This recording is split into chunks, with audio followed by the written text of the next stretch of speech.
Good morrow, scholars. Welcome back to the short second life of Bree Tanner. Now, hopefully this is actually recording the audio and I won't have to go through this again. And I think we're good.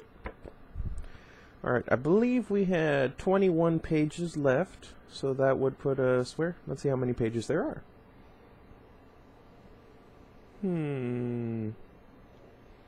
So, what you guys been up to?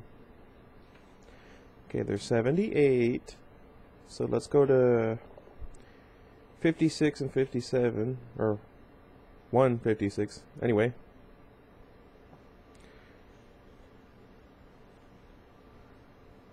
Oh, nothing about.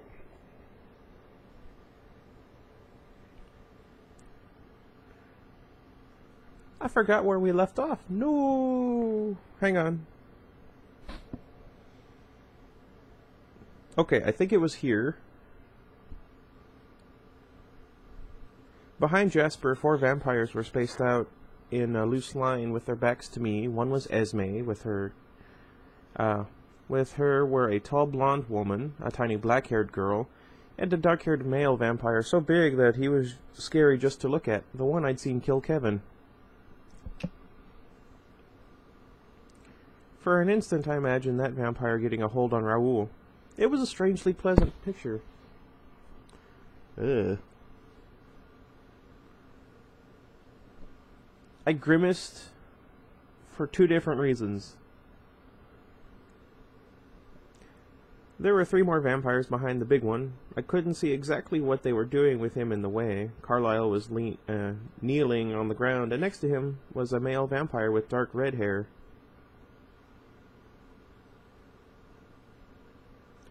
Lying flat on the ground was another figure, but I couldn't see much of that one, only jeans and small brown boots. It was either a female or a young male. I wondered if they were putting the vampire back together.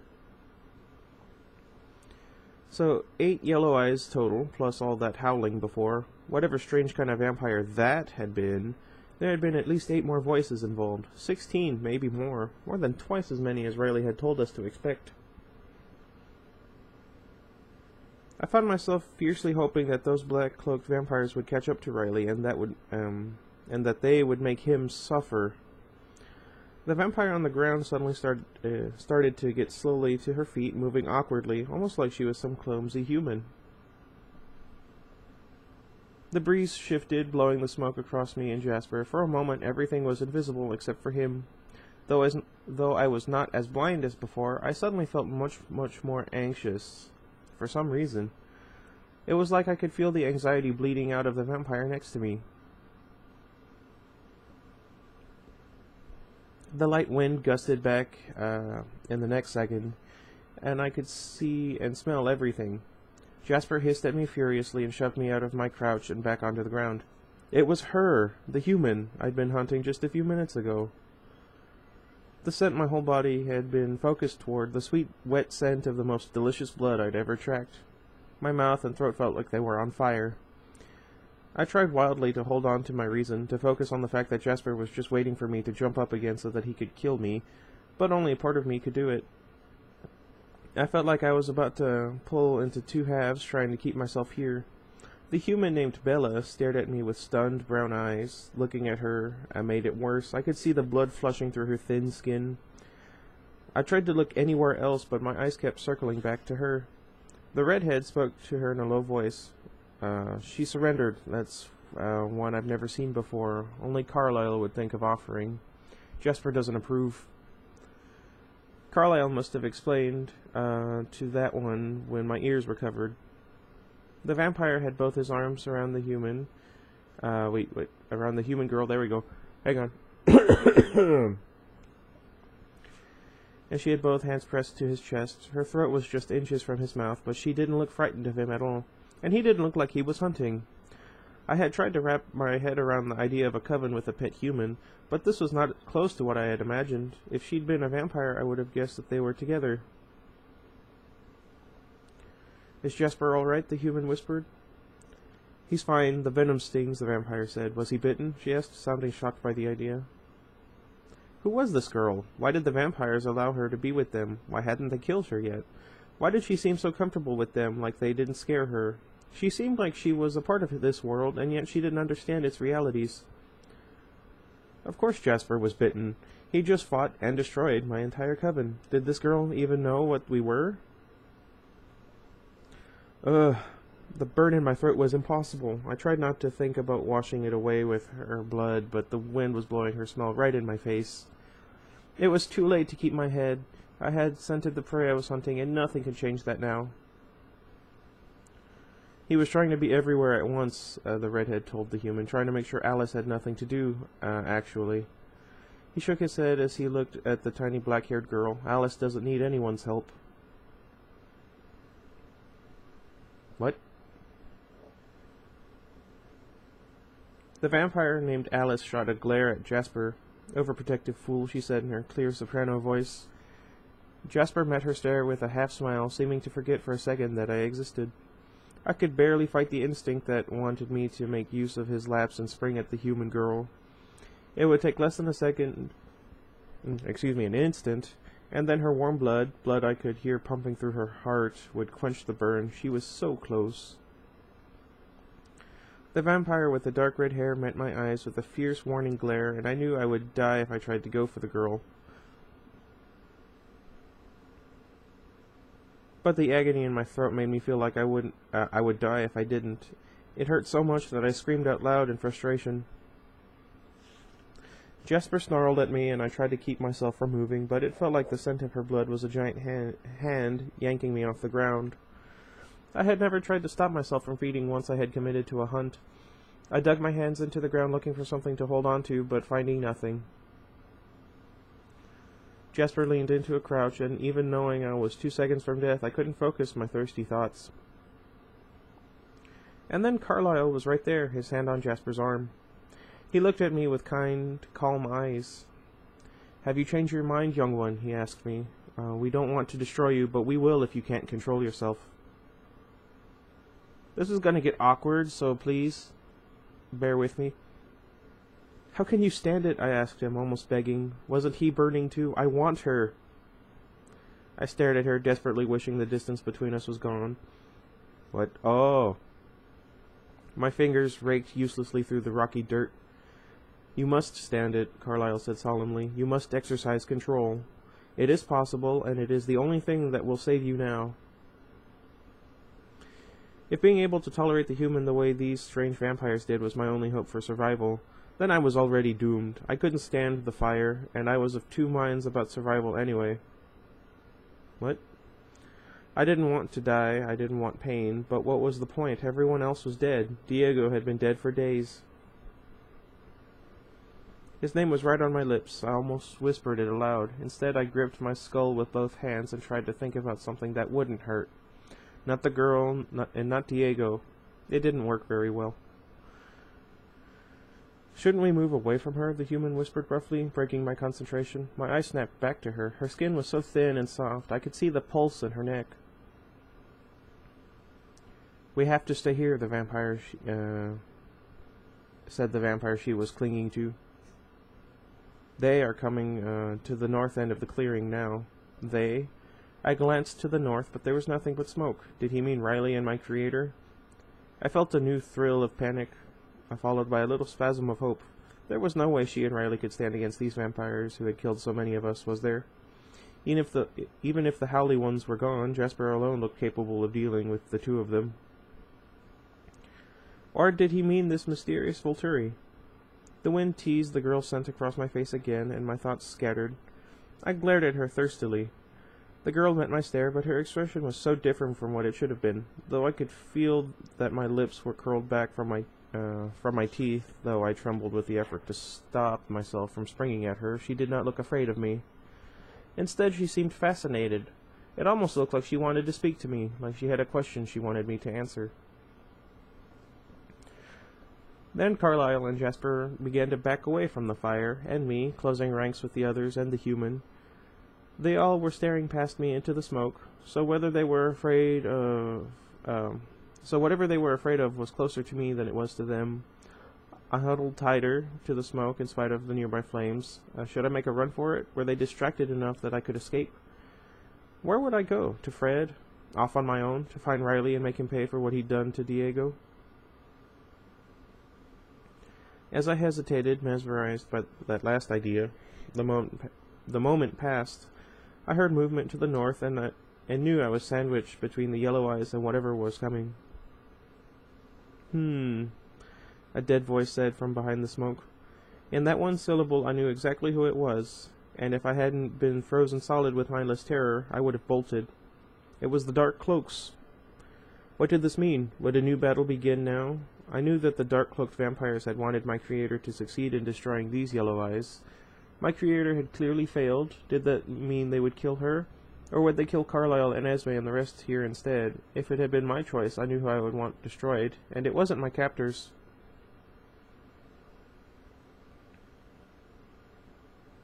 Wait, what? The dark cloaks ghosted through the vapor to face the yellow eyes. None of them looked in my direction. I held absolutely still. There were only 4 of them, like last time, but it didn't make a difference that there were 7 of the yellow eyes. I could tell that they were as wary of these dark cloaks as Riley and my creator had been. There was something more to them than I could see, but I could definitely feel it. These were the Punishers, and they didn't lose. "Welcome, Jane," said the yellow-eyed one who held the human. They knew each other, but the redhead's voice was not friendly, nor was it weak and eager to please like Riley's had been, or furiously terrified like my creator's. His voice was simply cold and polite and unsurprised. Were the dark cloaks this Volturi, then? The small vampire who led the dark cloaks, Jane, apparently, slowly scanned across the 7 yellow eyes and the human, and then finally turned her head toward me. I glimpsed her face for the first time. She was younger than me, but much older too, I guessed. Her eyes were the velvet color of dark red roses. Knowing it was too late to escape notice, I put my head down, covering it with my hands. Maybe if it were clear that I didn't want to fight, Jane would treat me as Carlisle had. I didn't feel much hope of that, though. "I don't understand." Jane's dead voice betrayed a hint of annoyance. "She has surrendered," the redhead explained. "Surrendered?" Jane snapped. I peeked up to see the dark cloaks exchanging glances. The redhead said he had never seen anyone surrender before. Maybe the dark cloaks hadn't either. "Carlisle gave her the option," the redhead said. "He seemed to be the spokesperson for the yellow eyes, though I thought Carlisle might be the leader." "There are no options for those who break the rules," Jane said, her voice dead again. My bones felt like ice, but I didn't feel panicked anymore. It all seemed so inevitable now. Carlisle answered Jane in a soft voice. "That's in your hands. As long as she was willing to halt her attack on us, I saw no need to destroy her. She was never taught." Though his words were neutral, I almost thought he was pleading for me. But, as he said, my fate was not up to him. "That is irrelevant," Jane confirmed. "As you wish." Jane was staring at Carlisle with an expression that was half confusion and half frustration. She shook her head, and then her face was unreadable again. "Aro hoped that we would get far enough west to see you, Carlisle," she said. "He sends his regards." "I would appreciate it if you would convey mine to him," he answered. Jane smiled. "Of course." Then she looked at me again, with the corners of her mouth still slightly holding the smile. "It appears that you've done our work for us today, for the most part. Just out of professional curiosity, how many were there? They left quite a wake of destruction in Seattle." She spoke of jobs and professionals. I was right then, that it was her profession to punish. And if there were punishers, then there must be rules. Carlisle had said before, "We follow their rules, and also, there is no law against creating vampires if you control them." Riley and my creator had been afraid, but not exactly surprised by the arrival of the dark cloaks, these Volturi. They knew about the laws, and they knew that we were breaking them. Why hadn't they told us? And there were more Volturi than just these 4, someone named Aro, and probably many more. There must have been a lot for everyone to fear them so much. Carlisle answered Jane's question. 18, including this one.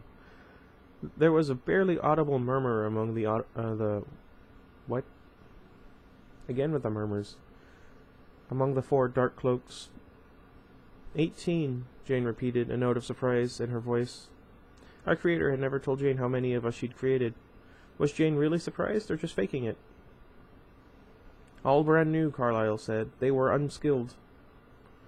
Unskilled and uninformed, thanks to Riley. I was beginning to get a sense of how these older vampires viewed us. Newborn, Jasper had called me, like a baby.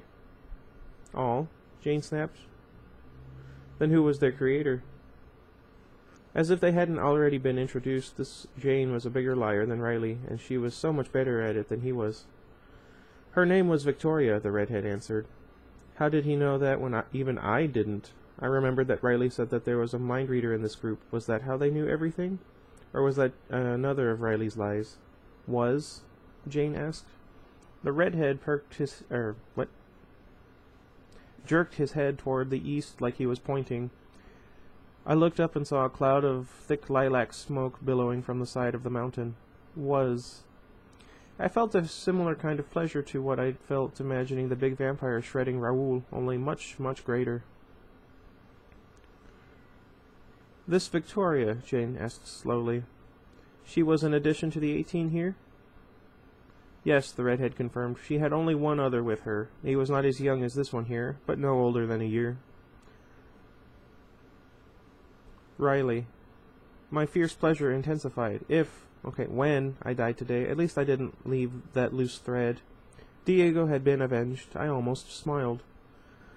20, Jane breathed. Either this was more than she expected, or she was a killer actress. Who dealt with the creator? I did, the redhead said coldly.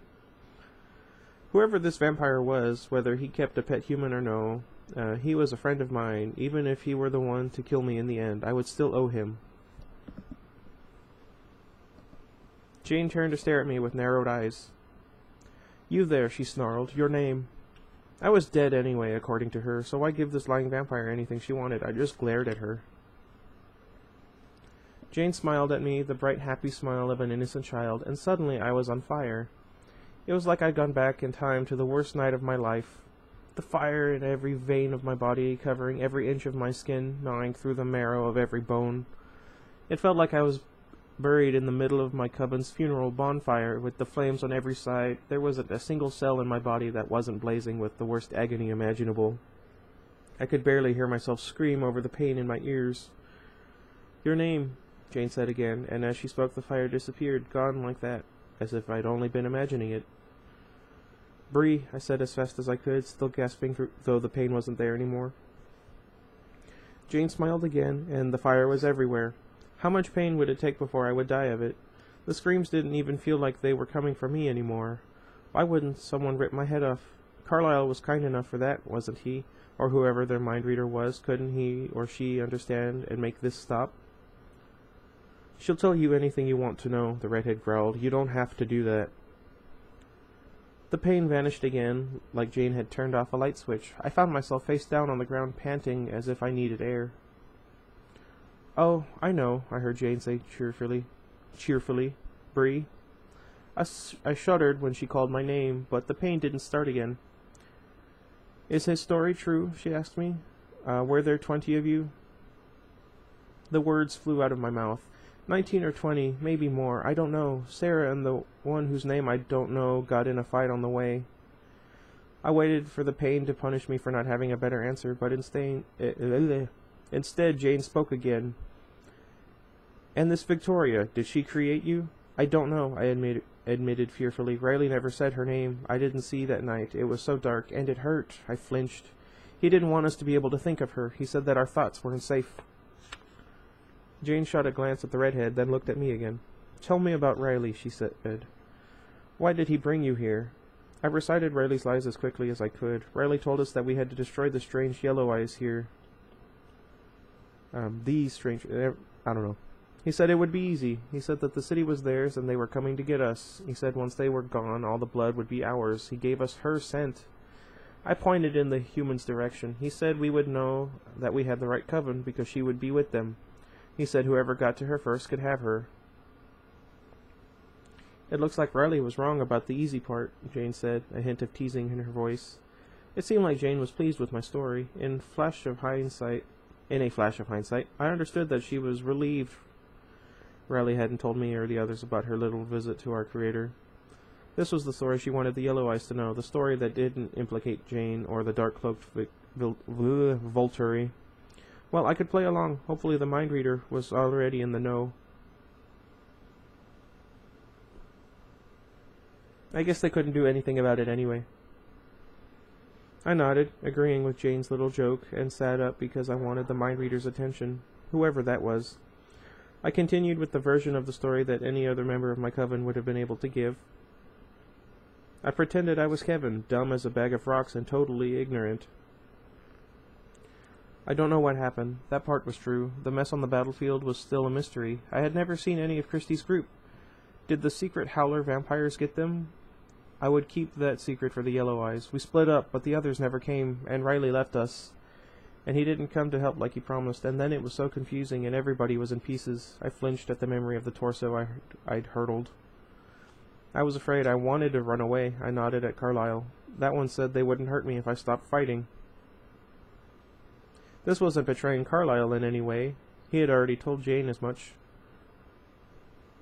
But that wasn't his gift to offer, young one, Jane said. She sounded like she was enjoying herself. Broken rules demand a consequence. Still pretending I was Kevin, I just stared at her as if I were too stupid to understand. Jane looked at Carlyle. Are you sure you got all of them? The other half that split off. Carlyle nodded. We split up too. So it was the Howlers that got Christie. I hoped that whoever else they were, the Howlers were really, really terrifying. Christie deserved that. I can't deny that I'm impressed, Jane said, sounding sincere, and I thought that this was probably the truth. Jane had been hopeful that Victoria's army would do some damage here, and we'd clearly failed. Yes, the three vampires behind Jane all agreed quietly. I've never seen a coven escape this magnitude of offensive intact. What? Escape this magnitude of offensive intact. I'll go with that one. Jane continued, do you know what was behind it? It seems like extreme behavior considering the way you live here. And why was the girl the key? Her eyes flicked to the human for just a moment. Victoria held a grudge against Bella, the redhead told her. So the strategy finally made sense. Riley just wanted the girl dead and didn't care how many of us died to get it done. Jane laughed happily. This one, and she smiled at the human the way she'd smiled at me, seems to bring out bizarrely strong reactions in her kind. Nothing happened to the girl. Maybe Jane didn't want to hurt her, or maybe her horrible talent only worked on vampires.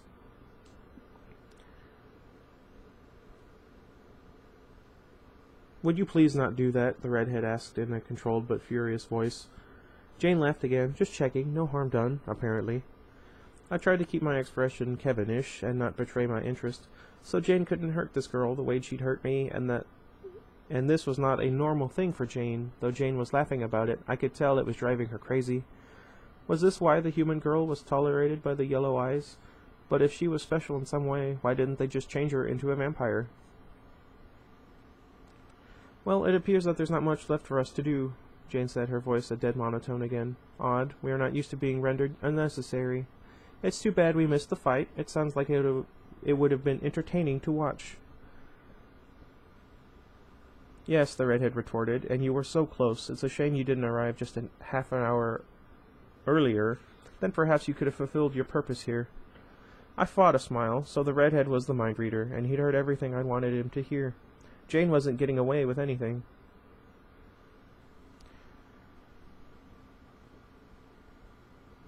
Where was I? Oh, Jane stared back at the mind reader with a blank expression.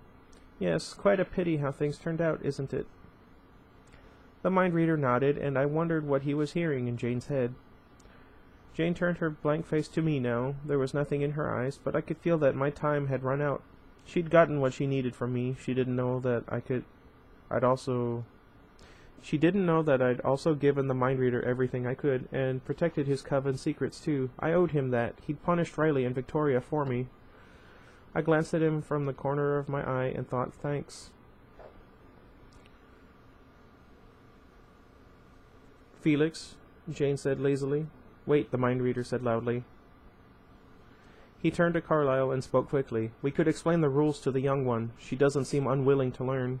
She didn't know what she was doing. Of course, Carlyle said eagerly, looking at Jane. We would certainly be prepared to take responsibility for Bree. Jane's face looked like she wasn't sure if they were joking. But if they were joking, they were funnier than she'd given them credit for. Me, I was touched to the core. These vampires were strangers, but they'd gone out on this dangerous limb for me. I already knew it wasn't going to work, but still. We don't make exceptions, Jane told them, amused, and we don't give second chances. It's bad for our reputation. I feel like... Sorry. I feel like Bella's an exception, and they gave her a second chance. It was like she was discussing someone else. I didn't care that she was talking about killing me. I knew the Yellow Eyes couldn't stop her. She was the vampire police. But even though the vampire cops were dirty, really dirty, at least the Yellow Eyes knew it now. Which reminds me, Jane went on, her eyes locking on the human girl again, and her smile widening. Caius will be so interested to hear that you're still human, Bella. Perhaps he'll decide to visit. Still human, so they were going to change the girl. I wondered what they were waiting for. The date is set, the little vampire with the short black hair and the clear voice said. Perhaps we'll come to visit you in a few months. Jane's smile disappeared like someone had wiped it off. She shrugged without looking at the black-haired vampire, and I got the feeling that as much as she might have hated the human girl, she hated the small vampire 10 times as much. Jane turned back to Carlyle with the same vacant expression as before. It was nice to meet you, Carlyle. I'd thought Hara was exaggerating. Well, until we meet again. This would be it then. I still didn't feel afraid. My only regret was that I couldn't tell Fred more about all of this. He was going almost totally blind into this world full of dangerous politics and dirty cops and secret covens. But Fred was smart and careful and talented. What could they do to him if they couldn't even see him? Maybe the Yellow Eyes would meet Fred someday. Be nice to him, I thought, at the mind reader. Take care of that, Felix, Jane said indifferently, nodding at me. I want to go home. Don't watch, the red-headed mind reader whispered. I closed my eyes.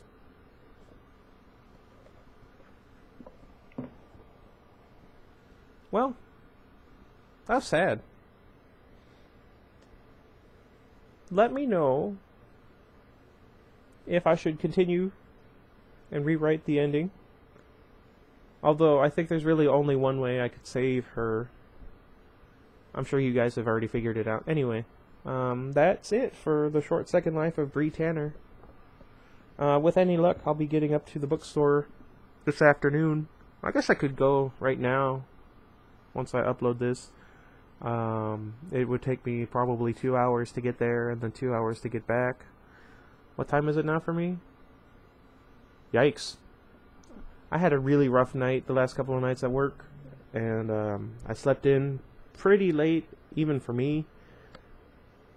I say even for me, like I wake up at 1 in the afternoon. I try and be up around 7 at the latest. So I guess especially for me. I don't know. Let me know what you guys thought of the book. I liked this book an awful lot. Excuse me. I really did. I was surprised. I'm glad I read it. Let me know what you guys thought of it, how it compares to the original series. Eclipse, with any luck, will be going up tomorrow. And also, before I forget, my mother is a huge Star Wars fan. The biggest fan I've ever met. You know what I meant. Love you, Mom. And she was telling me about a book series she used to read when she was a girl. It was Star Wars. And it was a continuation from the movies. Now, it's in the Star Wars Legends continuity, rather than the new canon that Disney's started. But it's called the Thrawn trilogy. It's obviously 3 books, plus 2 that form as a sort of sequel to it. And book 1 is called Heir to the Empire. Now, my mother, because of her eyesight, has a hard time reading small print. In addition to not having her glasses anymore, I think the dogs broke them. Diabetes and other such ailments. She can no longer enjoy reading books like normal. She uses her Nook and other such things because the print is bigger. Does that count as print? Anyway, I would like to start reading this book so that she might be able to revisit something of her, well, not childhood, but something of, I guess, happier times. Let me know if you guys would be interested. If nothing else, it's going to be going online anyway, so yeah, just thought I'd give you a heads up. I'll probably read this and read a chapter of Twilight, and we'll make this a book reading channel for now. And I'll upload Fallout 4, The Walking Dead, and what have you on days where I don't feel like reading because I am too tired or too thirsty or I lose my voice. Anyway, before I take up any more of your time, thank you guys for watching. Let me know what you guys would be interested in. Look up that book. I think I mentioned it yesterday. Maybe I didn't. Raptor Red. I did. Was it yesterday or the day before? Anyway, look up that book. It's a fantastic book. Makes me cry even just thinking about it. I just read it a few months ago. Again, after 7 years. Anyway, if you have any other book suggestions, I know one of you suggested The House of Leaves, I think it was called. Someone suggested I read the Harry Potter series. Anyway, until next time, goodbye everybody.